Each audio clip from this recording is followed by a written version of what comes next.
Good morning. ચલો, ગઈકાલે આપણે ચેપ્ટર નંબર 7ને સ્ટાર્ટ કર્યું. ચેપ્ટર નંબર 7ની અંદર આપણે દ્રઢ પદાર્થ કોને કહેવાય એના ઉપર ચર્ચા કરી. ફરીથી આપણે ખાલી એના એક સિંગલ પોઈન્ટ ઉપર ડિસ્કશન કરી લઈએ.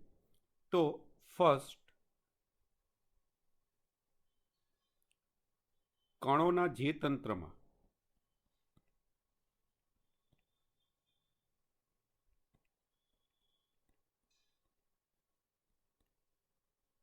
કણો વચ્ચેના સાપેક્ષ અંતરો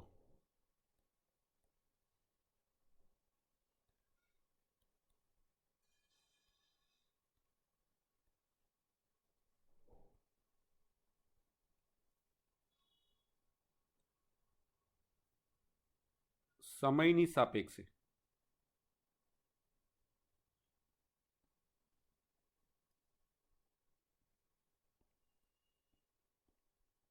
અફર જળવાઈ રહેતા હોય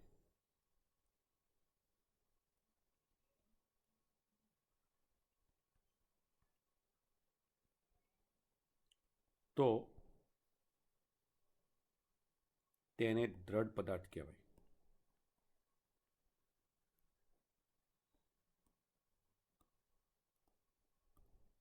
ક્લિયર? રિઝિડ બોડી મતલબ કે આપણે એક આ શબ્દ ઉપર લાસ્ટ લેક્ચરમાં ડિસ્કશન કરી. બીજો શબ્દ આપણી પાસે જે અહીંયા છે કે ભાઈ ચાક ગતિ કોને કહેવાય. જો દ્રઢ પદાર્થના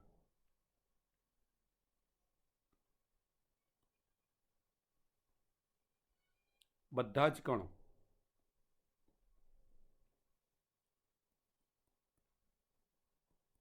વર્તુળમય ગતિ કરતા હોય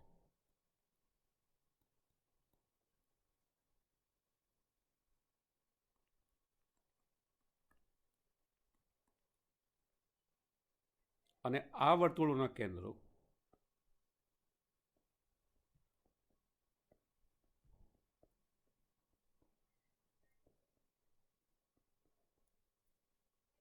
કોઈ એક નિશ્ચિત સુરેખા ઉપર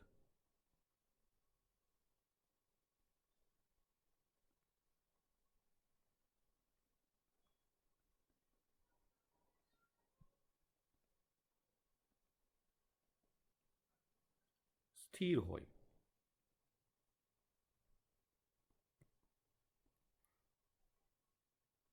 તો દ્રઢ પદાર્થની આવી ગતિને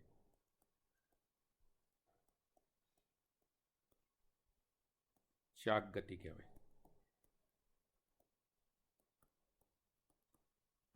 ચલો, ક્લિયર? અને બીજો પોઈન્ટ, એ જે સ્થિર અક્ષ છે અહીંયા આપણે જેની આજુબાજુ આપણે વાત કરીએ છીએ, તો આ નિશ્ચિત સુરેખા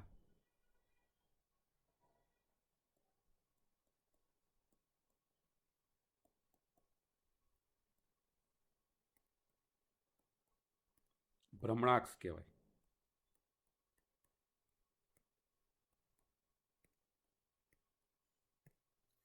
ચલો કે આપણે આ બે સ્ટેપ ઉપર લાસ્ટમાં ડિસ્કશન કરી અને બીજું આપણે જોયું કે દ્રઢ પદાર્થની ગતિ કેવી હોય. બરાબર? તો એ ગતિ ઉપર આપણે ડિસ્કશન કરી. તો આ બે ક્વેશ્ચન સિમ્પલ આપણે યાદ રાખવાના કે દ્રઢ પદાર્થ કોને કહેવાય, ચાક ગતિ કોને કહેવાય અને ભ્રમણાક્ષ કોને કહેવાય. ચલો, હવે આપણો જે આજનો ટોપિક છે દ્રવ્યમાન કેન્દ્ર, આપણે એના ઉપર ડિસ્કશન કરીએ છીએ. આપણે અહીંયા આપણને ખબર છે કે કણોના તંત્રો ઉપર આ ચેપ્ટરની અંદર આપણે ડિસ્કશન કરવાની છે. એક કણ ઉપર નથી ચર્ચા કરવાની. તો કણોના તંત્રનું દ્રવ્યમાન કેન્દ્ર, જેને કહેવાય છે સેન્ટર ઓફ માસ, તો આ સેન્ટર ઓફ માસ એકચ્યુઅલી છે શું? તો એની ચર્ચા કરવા માટે આપણે શરૂઆતમાં સરળતા ખાતર બે કણોનું બનેલું તંત્ર લઈએ.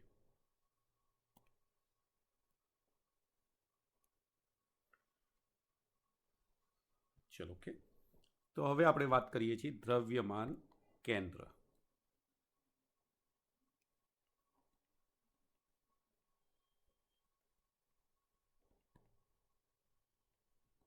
ઇંગ્લિશમાં એને કહેવાય છે સેન્ટર ઓફ માસ.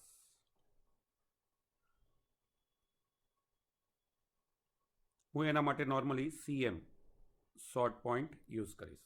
ચલો ક્લિયર. હવે અહીંયા આપણે બે કણોનું બનેલું તંત્ર લઈએ. તો આપણને ખબર છે કે સર જો બે કણોનું બનેલું તંત્ર હોય તો એક રેખામાંથી એ પસાર થાય. એટલે આપણે અહીંયા એક સુરેખા લઈ લઈએ, ધારો કે x અક્ષ.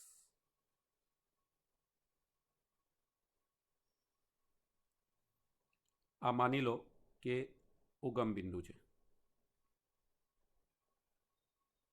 ક્લિયર છે કે અહીંથી y અક્ષ પણ પાસ થતી હોય એટલે આ y અક્ષ, આ x અક્ષ.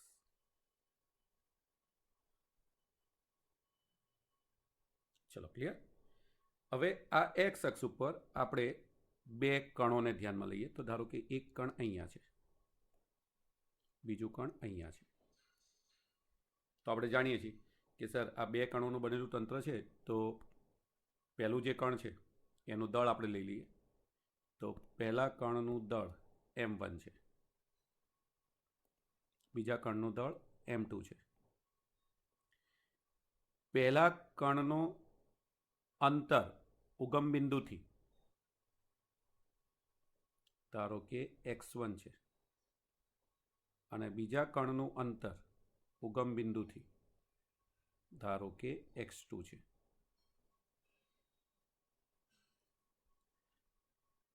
તો જે આકૃતિમાં જેટલું ડ્રો કર્યું છે એને શબ્દમાં વર્ણન કરવાનું છે કે ધારો કે ઉગમ બિંદુ O થી બે કણોના અંતર અનુક્રમે x1 અને x2 છે અને આ કણોના દ્રવ્યમાનો અનુક્રમે m1 અને m2 છે.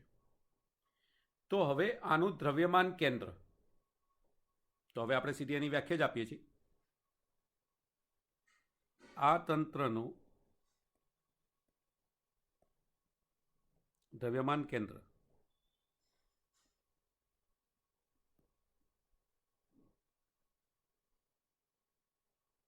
બિંદુ C એવું બિંદુ હશે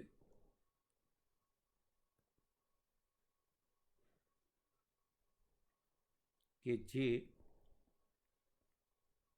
O થી કેપિટલ X અંતરે હશે.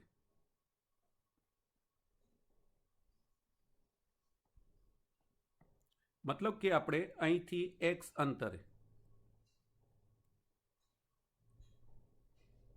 બિંદુ C ને ધ્યાનમાં લીધું અહીંયા. તો આ C એ દ્રવ્યમાન કેન્દ્રનું બિંદુ છે. મતલબ કે આ બિંદુનો સ્થાન સદિશ અથવા એનું ઉગમ બિંદુથી અંતર x છે. તો આ x નીચે મુજબ રિપ્રેઝેન્ટ કરી શકાય.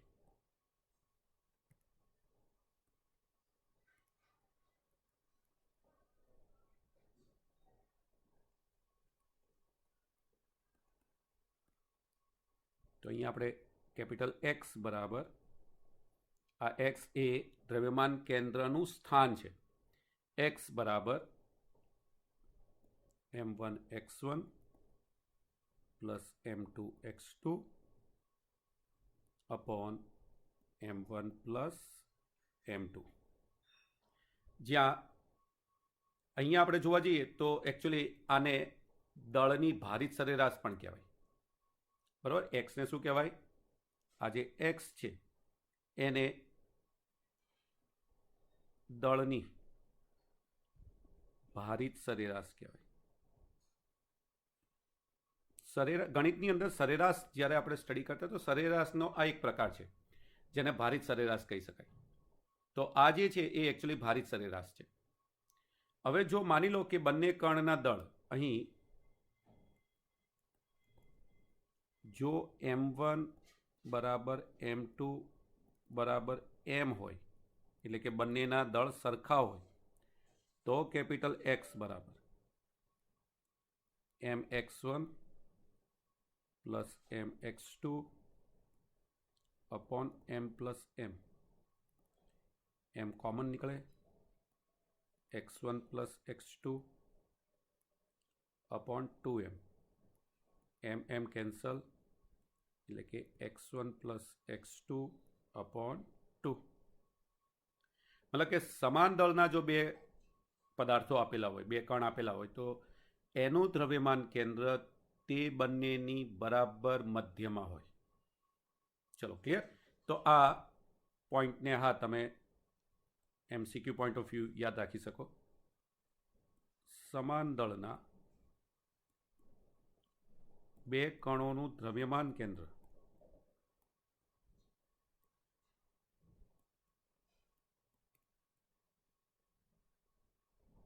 તે બંનેની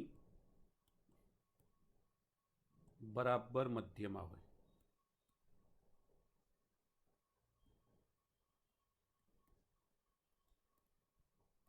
ચલો ક્લિયર.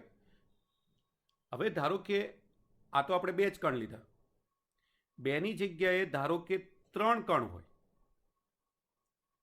હવે આને થોડુંક આપણે આગળ લંબાઈએ.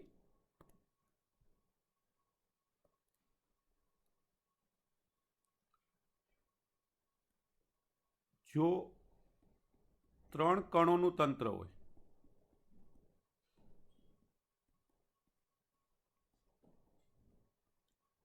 તો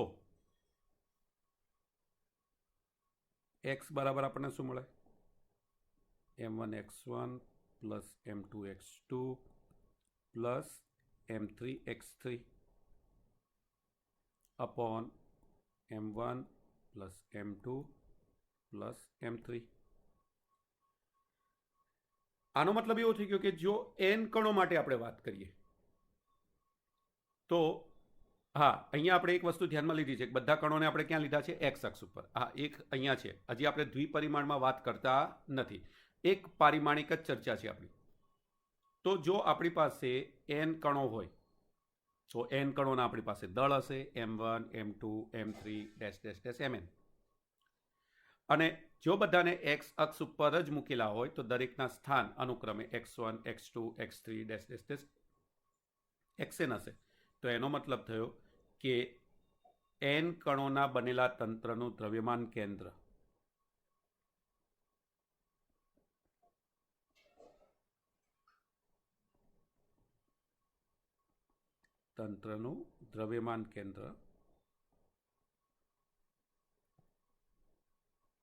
નીચે મુજબ વ્યાખ્યાયિત કરી શકાય.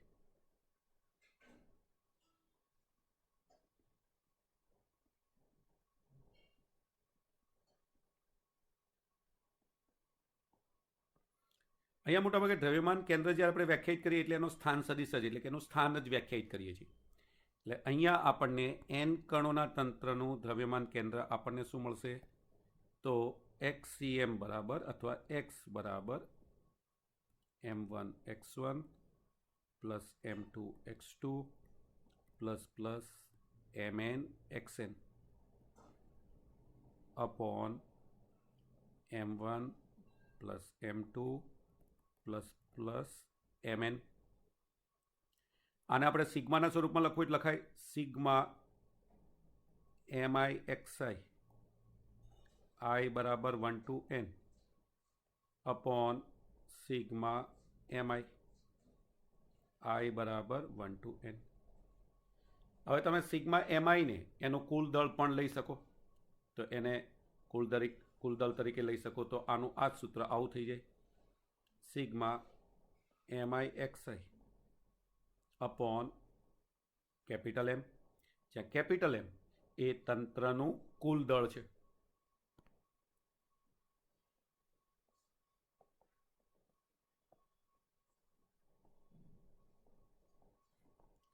ચલો આપણે એક પરિમાણમાં જો આની વાત કરીએ તો આ એક પરિમાણની અંદર આપણે આને આ રીતે વ્યાખ્યાયિત કરી શકીએ દ્રવ્યમાન કેન્દ્રને.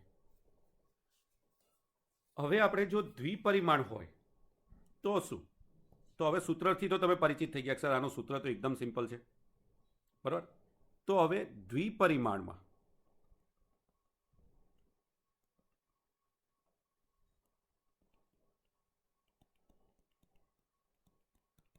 ચલો હવે દ્વિપરિમાણમાં માની લો કે 3 કણોનું બનેલું તંત્ર છે.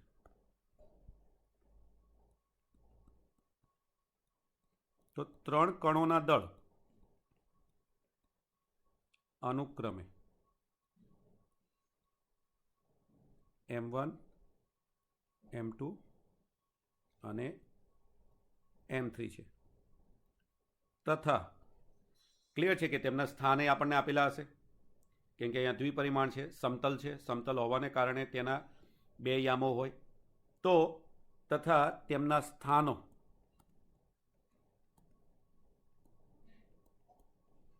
અનુક્રમે x1 y1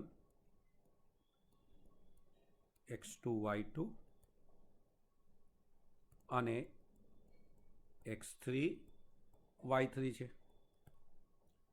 તો હવે ખબર છે આપણને કે જો આ રીતે આપણને આપેલું છે તો આપણને 3 કણોનું અહીંયા દ્રવ્યમાન કેન્દ્ર આપણે એને કાઉન્ટ કરી શકીએ. તો હવે આપણે અહીંયા કહી શકીએ કે આ 3 કણોના બનેલા તંત્રનું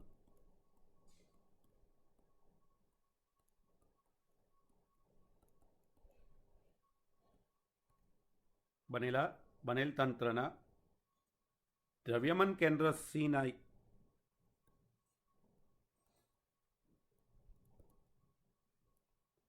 દ્રવ્યમાન કેન્દ્ર C એવું સ્થાન છે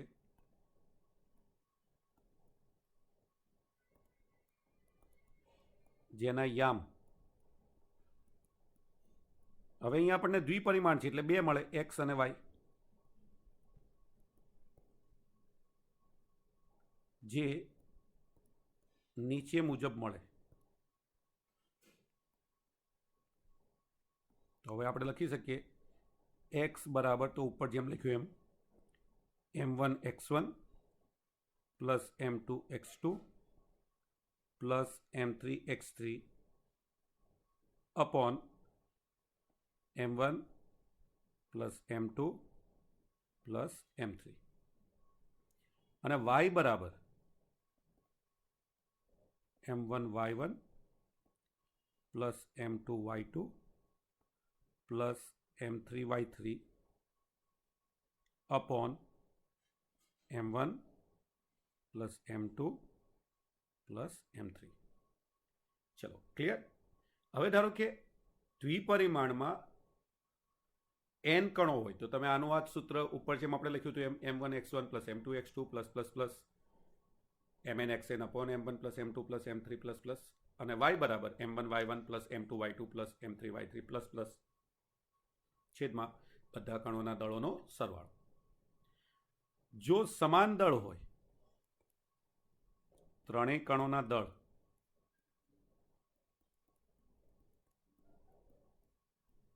સમાન હોય તો x બરાબર mx1 plus mx2 plus mx3 m plus m plus m આપણને આ રીતે મળશે x1 plus x2 plus x3 upon 3 અને એ જ રીતે y બરાબર my1 plus my2 plus my3 m plus m plus m y1 plus y2 plus y3 upon 3. તો clear છે કે સમાન દળના 3 કણો માટે તેનું દ્રવ્યમાન કેન્દ્ર આ કણોથી બનતા ત્રિકોણના મધ્ય કેન્દ્ર પર હશે કેમ કે આ ત્રિકોણનું મધ્ય કેન્દ્ર રિપ્રેઝેન્ટ કરે. તો આ પોઈન્ટને પણ આપણે ક્યાંક MCQમાં જો યુઝ કરવાનું થાય તો આપણને સેન્ટેન્સ યાદ હોવું જોઈએ. તો સમાન દળના 3 કણો માટે તેનું દ્રવ્યમાન કેન્દ્ર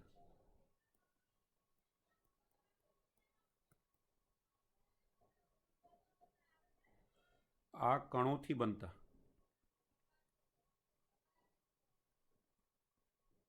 ત્રિકોણનું મધ્ય કેન્દ્ર હશે.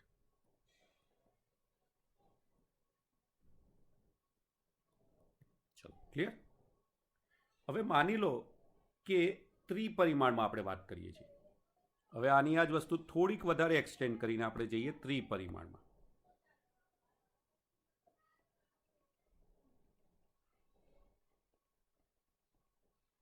અને હવે ત્રિપરિમાણમાં આપણે સીધું n કણોનું બનેલું તંત્ર હોય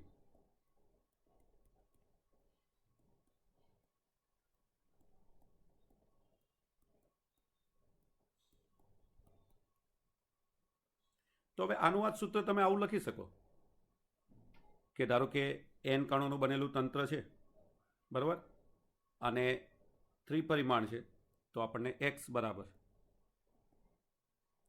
m1 x1 plus m2 x2 plus mn xn છેદમાં m1 plus m2 plus plus mn, આને લખવું હોય તો sigma mi xi upon sigma mi, અને આપણને ખબર છે કે સિગ્મા mi બરાબર શું લખાય, કેપિટલ M, તો sigma mi xi upon capital M. ચલો clear.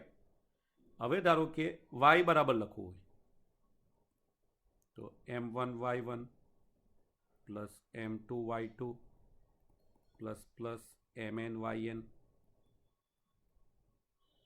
Upon m1 plus m2 plus plus mn. આને આપણે જો અહીંયા કાઉન્ટ કરવું હોય તો આપણે શું લખશું, અહીંયા sigma mi yi upon m, અને z બરાબર m1 z1 plus m2 z2 plus plus mn zn upon m1 plus m2 plus plus mn. આને લખવું હોય તો sigma mi zi upon capital M. મતલબ કે અહીંયા દ્રવ્યમાન કેન્દ્ર એવું બિંદુ છે કે જેના XYZ યામ નીચે મુજબ વ્યાખ્યાયિત કરી શકાય. હવે આપણને ખબર છે કે આપણે XYZ અહીંયા કાઉન્ટ કરીએ તો આ XYZ એકચ્યુઅલી એનો શું બતાવે છે, સ્થાન સદિશ.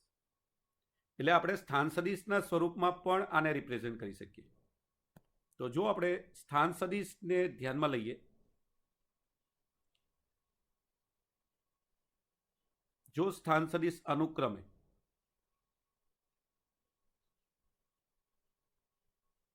કેમ કે x1 y1 z1 ન લખવું હોય તો એની જગ્યાએ આપણે r1 લખી શકીએ,